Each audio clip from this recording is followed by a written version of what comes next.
Hey friends, this is Tiffany from growingdine.com. Today I just wanted to do a really quick, simple video about what curriculum we used this past year for second grade. My oldest son just completed second grade, and so I thought it would be nice to just do a quick recap of what we used. I know how helpful it is to know what other people have done, what other people have loved, what other people have not loved.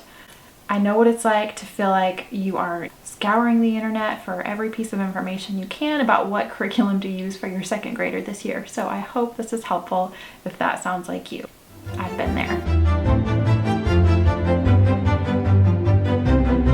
I cannot believe that my oldest will be starting third grade this year. This year was honestly a great year for us. It was much more laid back, and yet I feel like he's learned more than he ever has. So that is awesome. Before I start talking about the curriculum, I just want to preface this by saying we do register our boys at a specific grade level for registration purposes because we have to, but that doesn't mean that they're always at that grade level for every single subject. That is something that I used to worry about, and now that my boys are getting a little bit older and I have more than one of them in school, I'm starting to see that each of them develops at their own pace in different things, and that is totally okay. I don't feel bad at all if one of my kids is not in the level that he's registered in, or if one's a little bit ahead or a little bit behind.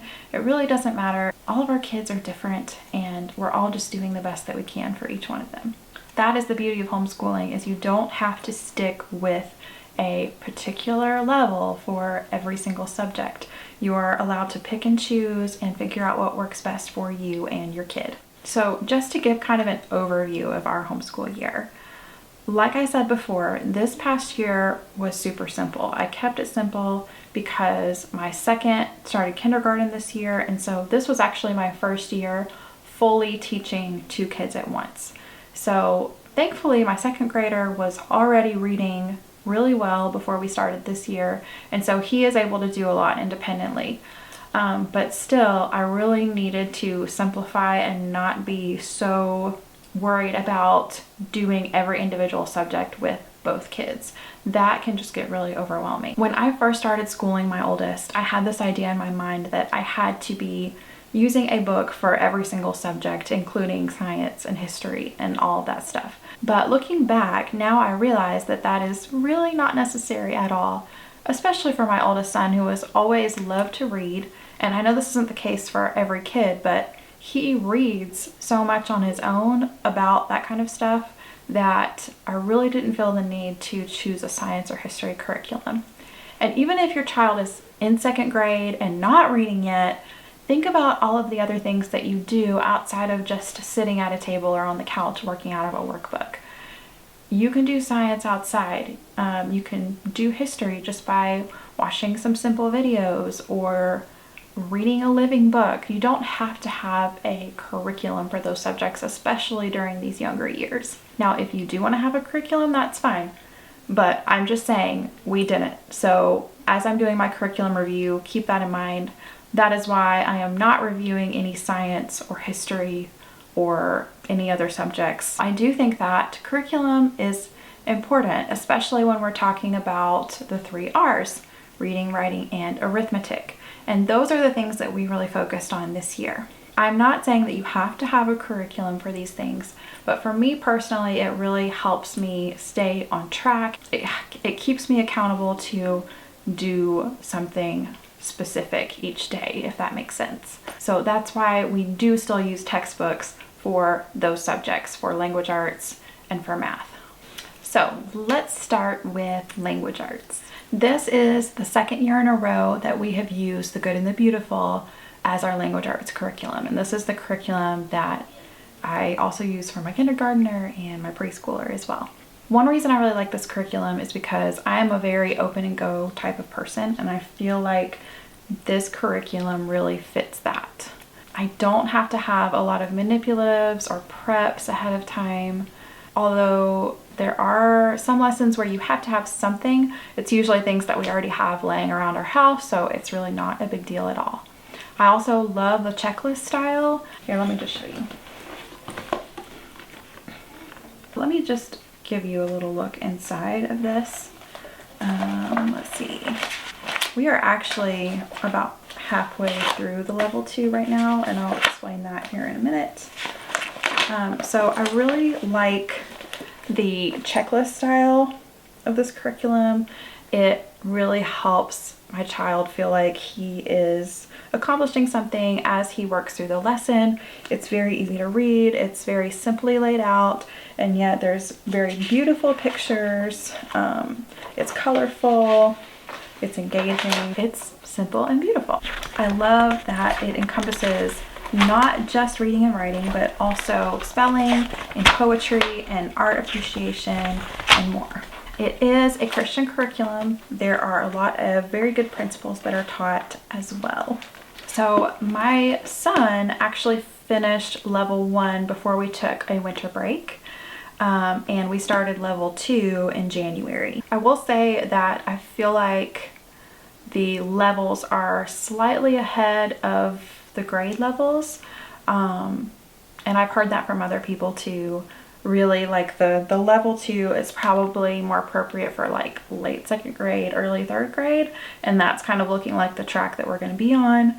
Of course, that's not going to be the same for everyone, but just thought I would throw that out there. Of course, every child is going to be strong in certain areas and be weak in other areas.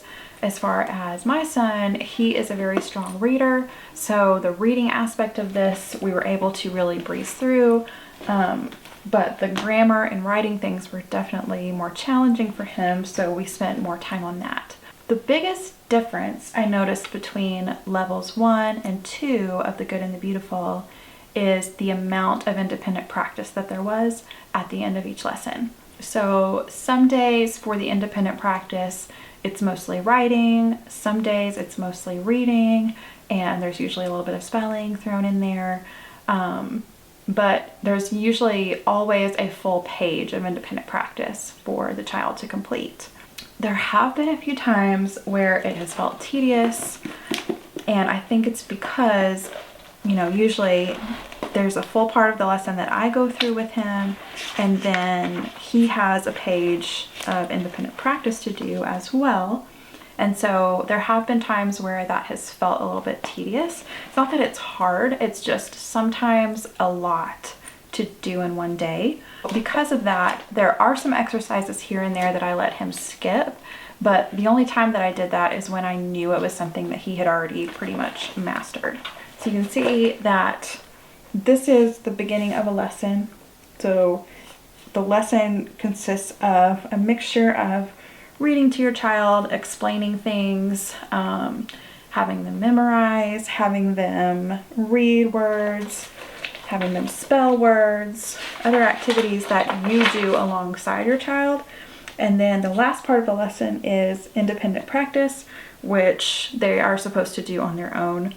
So usually I will do the first part of the lesson with him, and then I'll just let him sit at the table or on the couch or whatever and work on this page independently. And that doesn't mean that he doesn't ever need help, because he definitely does. But for the most part, he does it on his own. So that is what we use for language arts. The Good and the Beautiful language arts also comes with, well, the level 2 came with the shared reader and the personal reader. I think level 1 only had a personal reader, if I remember right. But these are books that go along with the main curriculum. It will have them read portions of this either quietly to themselves or out loud to you, or even have you read out loud to them. And I really love these stories. They're not boring at all, and my son loves them. So it's not just boring words. There's actually really pretty illustrations on every page. That was the shared reader. Here's the personal reader. But yeah, I really like the readers. Okay, so now that we've talked about language arts, let me show you what we did for math this year. This year for 2nd grade math, we decided to use Math Lessons for a Living Education by Masterbooks. This curriculum is also mainly open and go, which of course is a big reason why I chose it. It incorporates the Charlotte Mason style of learning as well though. Every lesson has a story that goes along with it, and it all ties into a bigger story throughout this whole book. And I believe if you continue through the levels, it's the same story with the same characters, so that's really cool.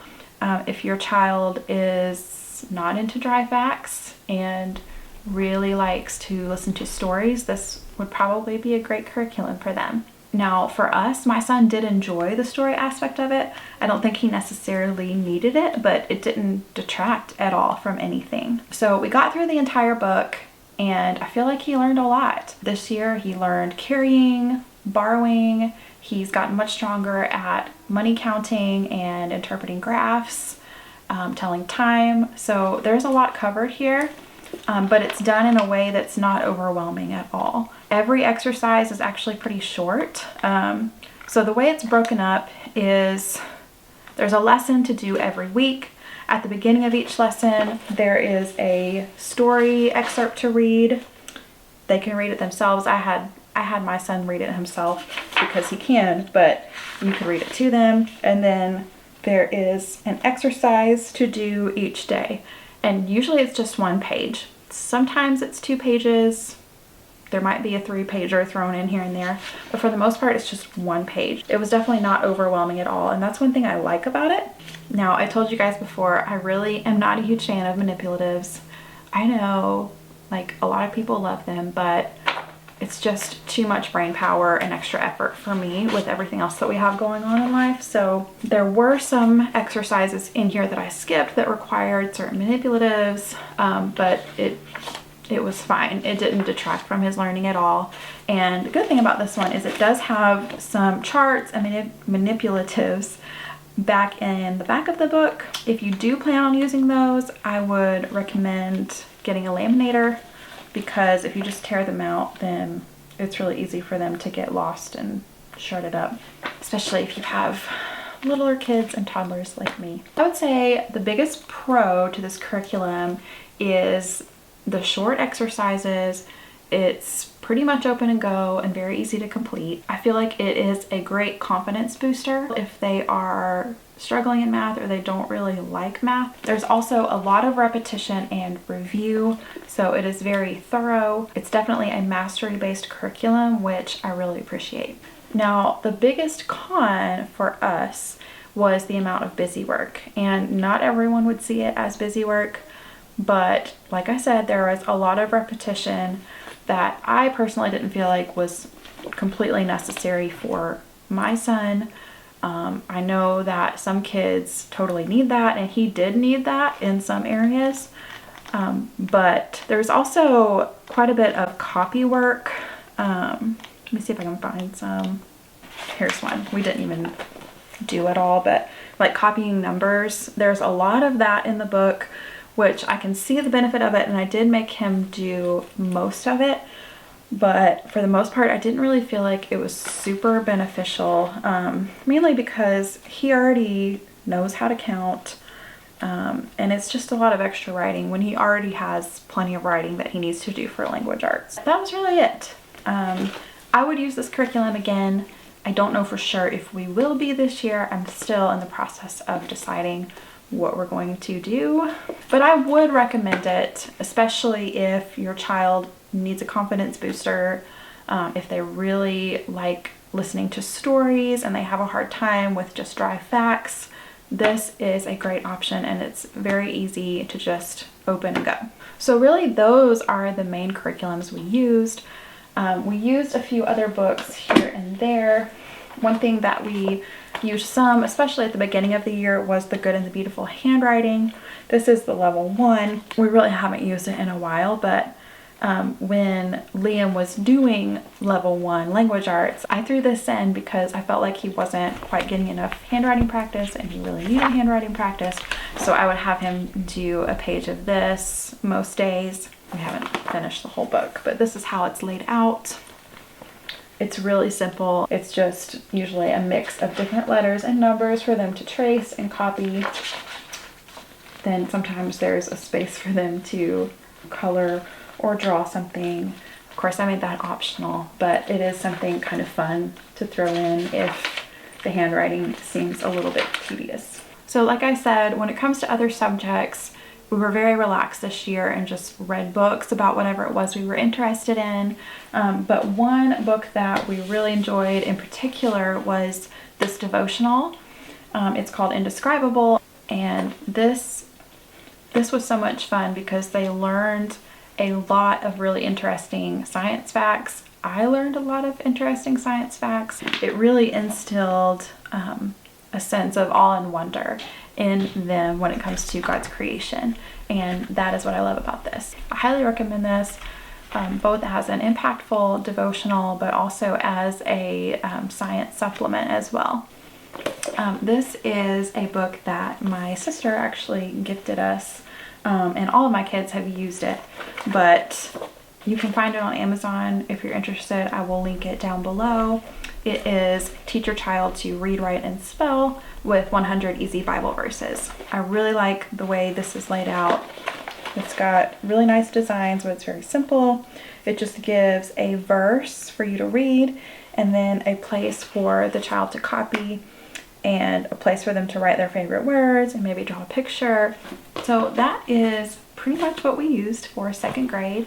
The only other thing that I would mention is Reading Eggs.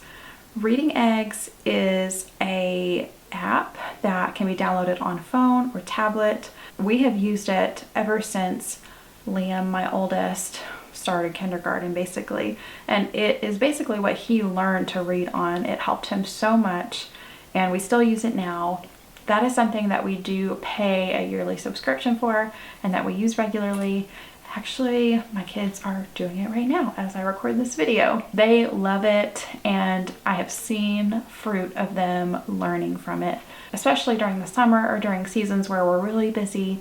I will put them on that and let them do some lessons because it keeps their brains active and it helps them not forget the things that they've learned in school. I hope that this review was helpful for you. Let me know in the comments below what you are thinking about using for your child's 2nd grade year. Did this help you? Did it help you make any kind of decisions? Do you all like seeing homeschool videos, or is this something that I should just stop doing? I have kind of been wondering if homeschool is really very relevant to the other things that I talk about on my channel. Obviously, it's a huge part of our life, homesteading and raising our kids. So if you like this video and you would like to see more homeschooling videos, let me know. If you don't want to see more homeschooling videos, let me know. But that is all for today's video. Thanks for sticking with me, and I will see you all next time.